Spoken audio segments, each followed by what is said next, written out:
Hello everyone, ఇదైతే last Sunday రోజున video అండి. నేను ఆ రోజు వచ్చేసి ఫిష్ కర్రీ ప్రిపేర్ చేశాను. సీ ఫుడ్స్లో అయితే ఫిష్ వచ్చేసి చాలా హెల్దీ అండ్ పిల్లలకు కూడా అయితే చాలా మంచిదండి. మా రియాన్ష్ కూడా ఫిష్ అయితే చాలా ఇష్టంగానే తింటాడు. అందుకని మోస్ట్లీ నేనైతే నాన్ వెజ్లో తనకి ఎక్కువ ఫిష్ పెట్టడానికి అయితే ప్రిఫర్ చేస్తానండి. ఫిష్ పెట్టడం వల్ల అయితే పిల్లల్లో ప్రోటీన్ అండ్ విటమిన్ డి అవన్నీ అయితే బాగుంటాయండి.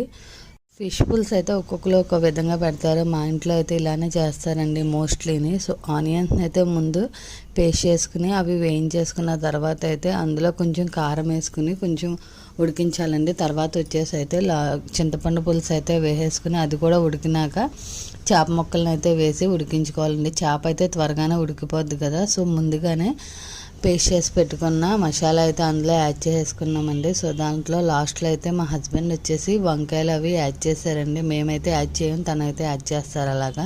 కానీ టేస్ట్ అయితే చాలా బాగుందండి. Thank you, bye.